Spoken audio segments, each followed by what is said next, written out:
So here's video number 3. I'm still sharing. I'm still willing to share.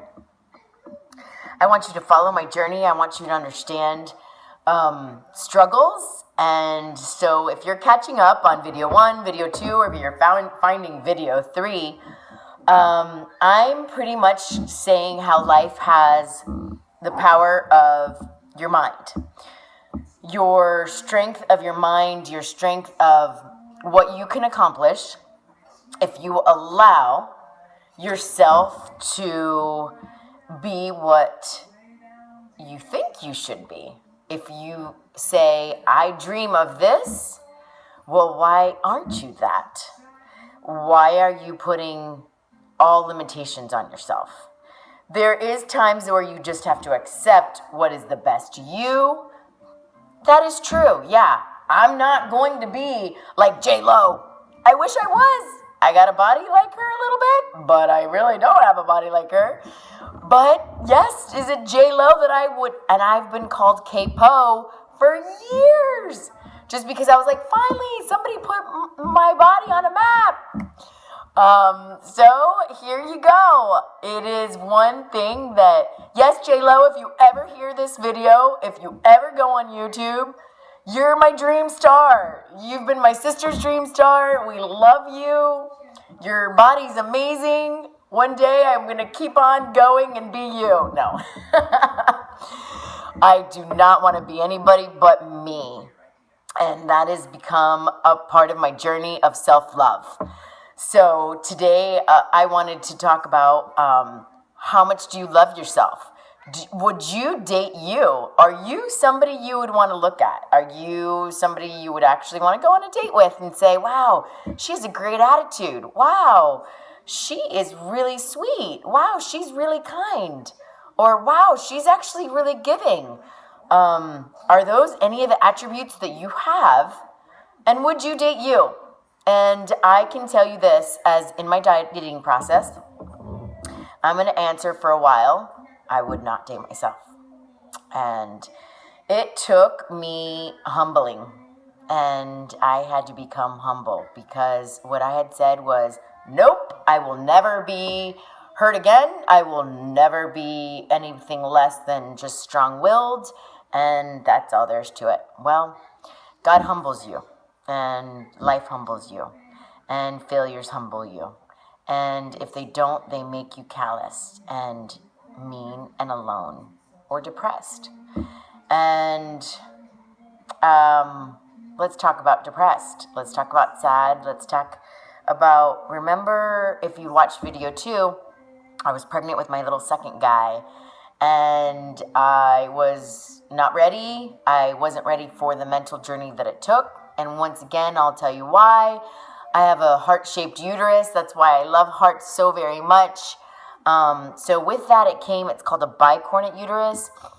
So it came with a lot of limitations. I had to get cervical lengths every 2 weeks. I did get to see my baby every 2 weeks, so which was pretty awesome. But with that, I would always worry that every day my diagnosis was to go into preterm labor. So everything that I knew, fitness, everything that I wanted to do, go play with my other little girl, was kind of like limited. And that's okay. You're willing to do whatever you got to be a parent, right? So that's quite all right. And finally, I knew that they always say, they even said that infertility came with my diagnosis, which is kind of crazy. Because, hello, mine happened very fast. Good job, babe. Anyways, I got my 2 beautiful babies, and with also the diagnosis, they said that I had that preterm possibility. So I had to stay with a perinatologist and have the mind game of you never knew when your day was going to change. And I always said the power of prayer would get me somewhere. And I've always grabbed onto inspirational words, the word believe, like I had said in video 1. So I finally got holy oil. I would put holy oil on me. And yes, I would actually put it all day long. I'd put it on my heart. I'd put it on me. And I'd say, God, protect me. Because I can't do it alone. And my poor husband couldn't fathom hearing another bad news either. And I'm not going to go into all the different ultrasounds of what they said, and but I am going to say this. They said that with my little girl, we had an amniotic band, and I thought, how in the world is this little girl going to be okay? And I prayed that amniotic band off. I know that you're going to laugh. Don't laugh. The amniotic band went away. 32 weeks, gone. Just telling you, power of prayer. Then I would always say, I hope. There's hope. And I drink out of my mugs that mean so much to me. I am a lover of coffee, and I would always say, I'm going to hope for my perfect outcome. And there goes the word perfect. I have always said life is going to be perfect. Everything's made perfect. I want to be perfect. I want to turn in something perfect. I want to be a good employee, and I want to do it perfect. Well, life is not perfect. So I've had to grow and learn that it's going to be your perfect. It's going to be what you make it. So if you get bitter, if you get depressed, you're giving in to things that will knock you down. That's going to happen.